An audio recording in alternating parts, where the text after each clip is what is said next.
Isabel. She is a 6.5-year-old black lab, and she comes to work with me every day at our family's lumber yard, and she likes to help out. Isabel, can you go get me a roll of duct tape?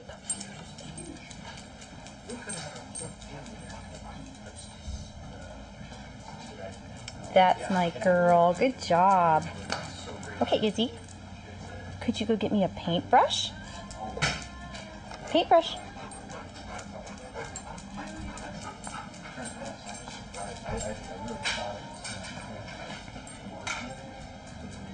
That's my girl. Set it down.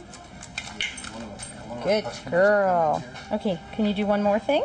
Can you go get brackets? Izzy, go get the brackets? No, other aisle. They're over here. Come on. Brackets are over here.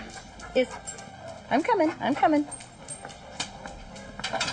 Good girl. Good girl, Isabel.